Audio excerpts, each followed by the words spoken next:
All righty. All right. Have we picked up anybody that wasn't here in the earlier session?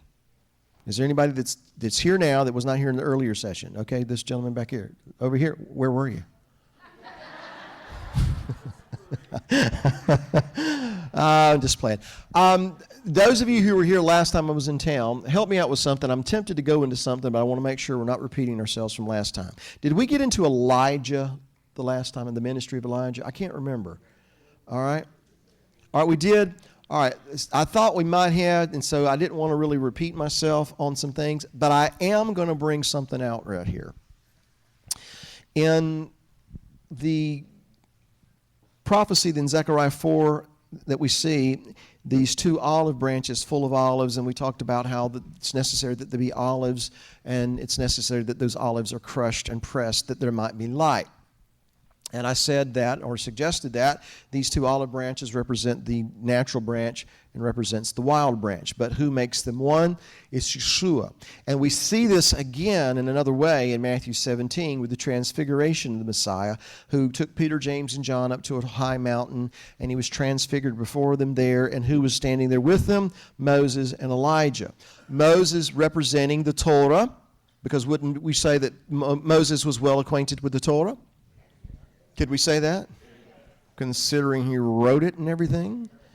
All right, so Moses is a representative of the Torah.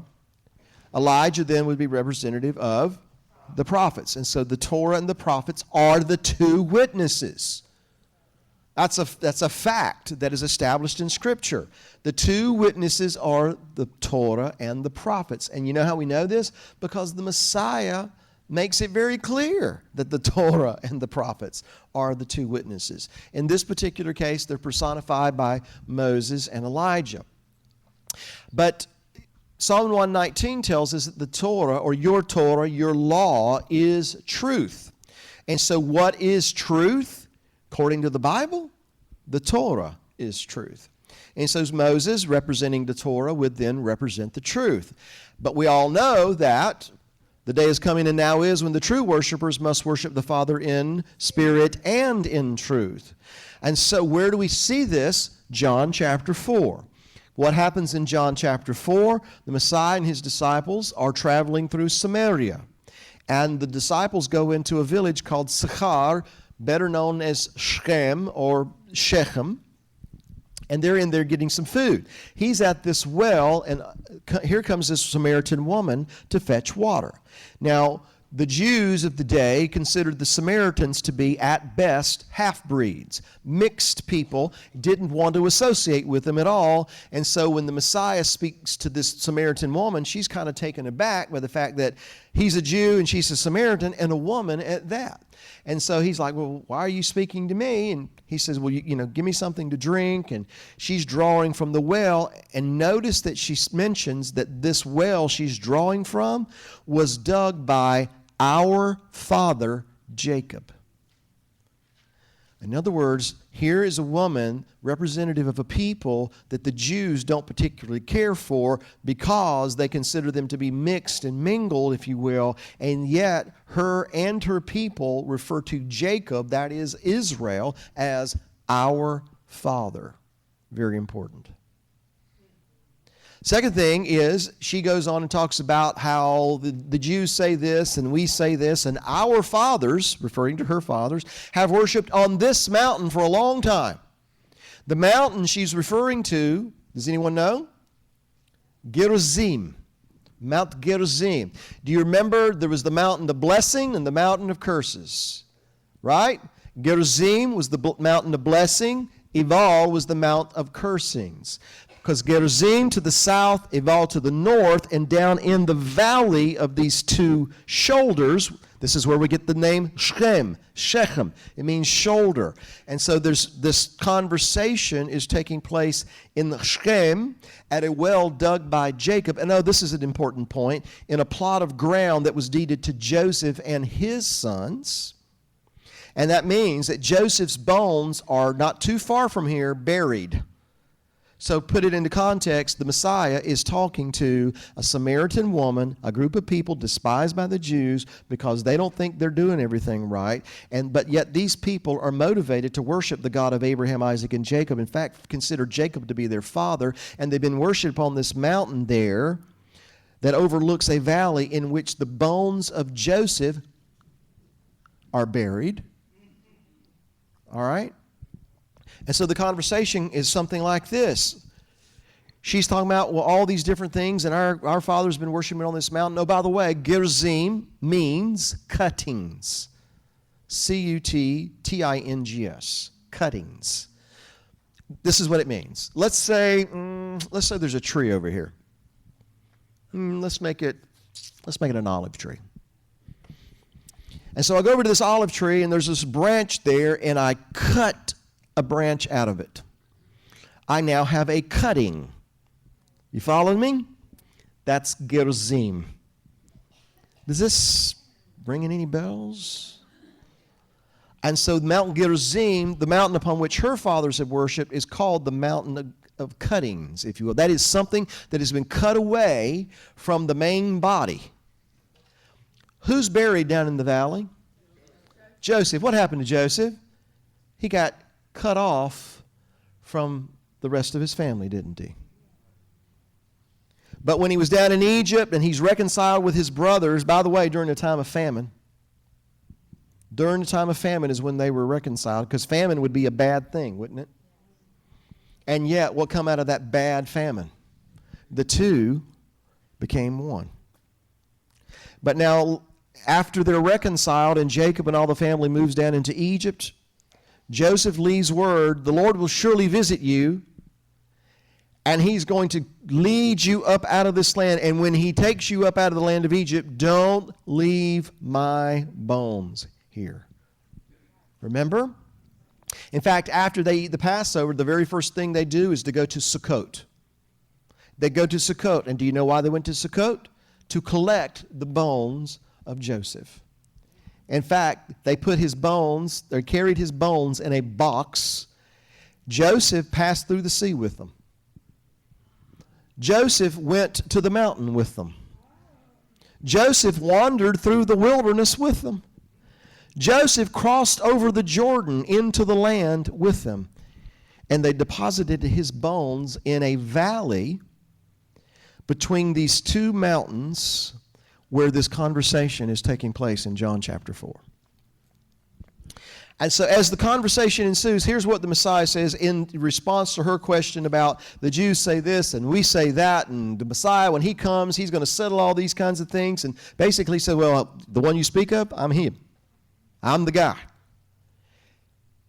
And he says, I'm going to paraphrase what he says, but look at it very closely and you'll see this is very obvious. He basically says to the Samaritan woman and her people, you guys don't know what in the world y'all doing.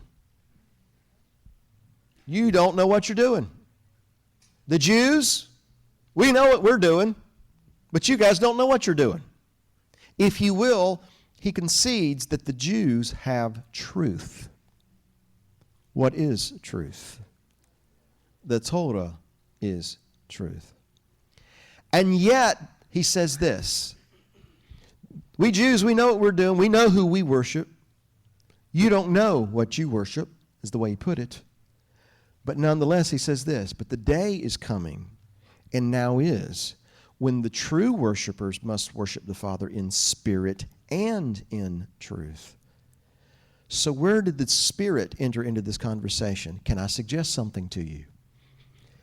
He is speaking to a woman, representative of a group of people, and even though the Jews have the truth, the Torah, and are technically doing the things right, he's speaking to a group of people who nevertheless are compelled to worship the God of Abraham, Isaac, and Jacob. It's just that all the technical things is what they don't have right.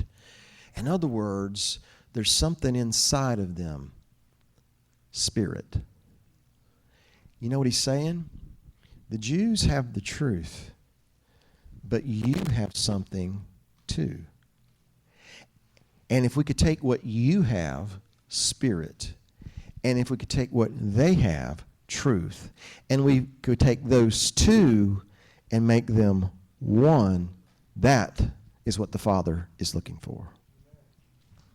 So they have something you need, he would say, but you have something they need. And so as a consequence of this conversation, she goes into the village, out comes the village, the Messiah goes back into the village with them and stays there with them 2 days. 2 days. And ladies and gentlemen, these are some of the first people to believe that Yeshua was the Messiah of Israel. So can you think of a scenario where you've got a group of people who maybe technically all these years, maybe they didn't know all the things that maybe they're starting to understand now, and yet they have identified themselves with the God of Abraham, Isaac, and Jacob and wanted to worship him. And maybe they've been technically doing some things wrong, but there's something in them. They want to worship him, and they consider Jacob to be one of their patriarchs too. And yet you've got this other group of people who've got the Torah over here, and they're doing everything technically right, and yet they don't have what they have while they don't have what they have. And here comes the Messiah in between them and say, we need to take what they got and what you got, we need to bring it together. Can you think of a scenario that would kind of fit into that? And then this group of people over here are the ones who really acknowledge that he's the Messiah, and so he stays with them 2 days. A day with the Lord is as 1,000 years, and 1,000 years is as 1 day.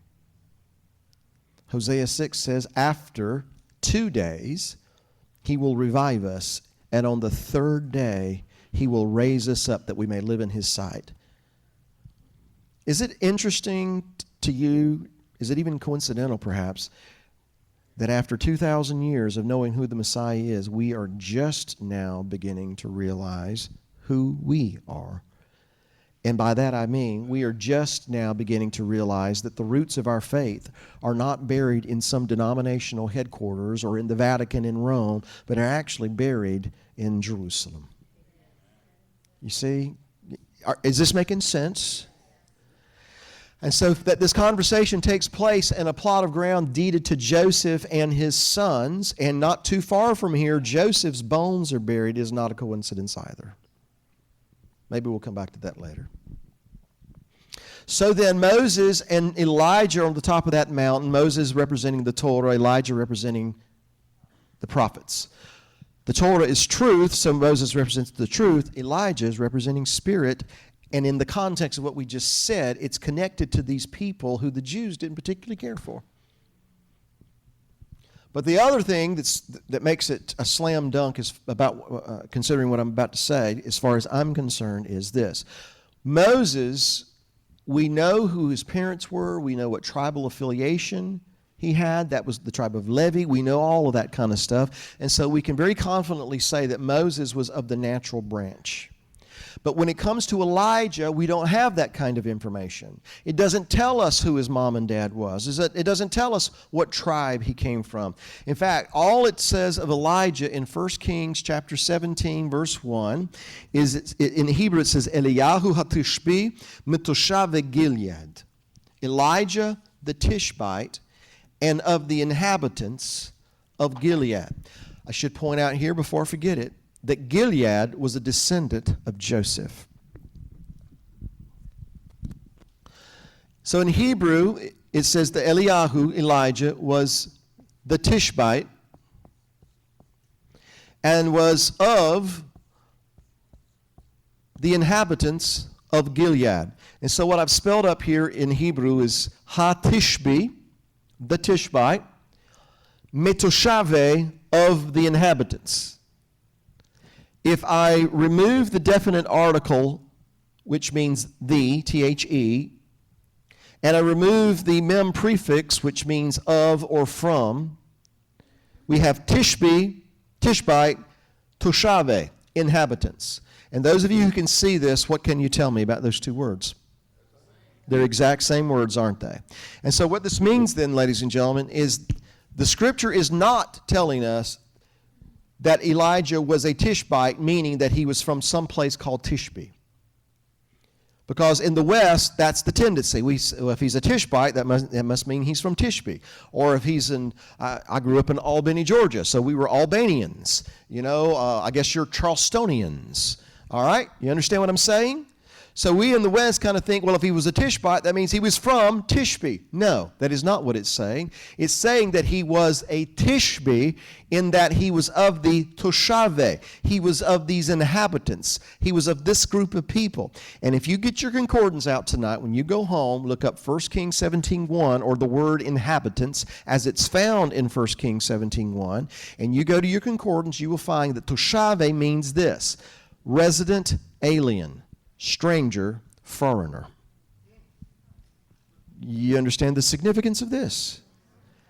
That Elijah was a Tishbe and was of the resident aliens, those people who had joined themselves to Gilead, that is, descendants of Joseph, no less.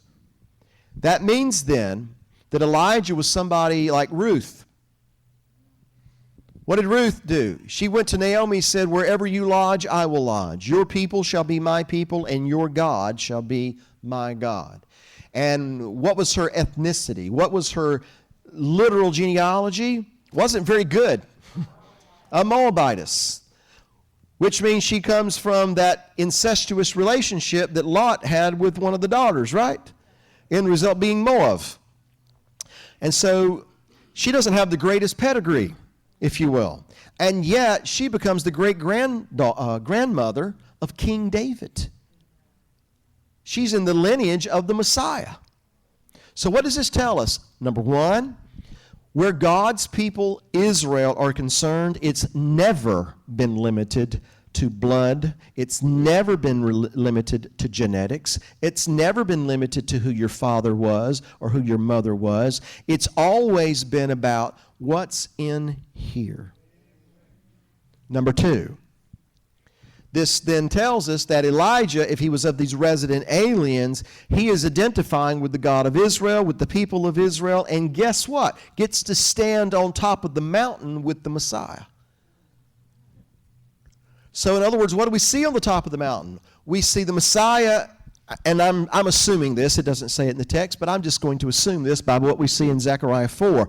The Messiah standing there in the middle. On one side is Moses, the Torah, and on the other side is Elijah, the prophets. On one side is truth, and one side is spirit. But on one side is the natural branch, and what kind of a branch is it? An olive branch.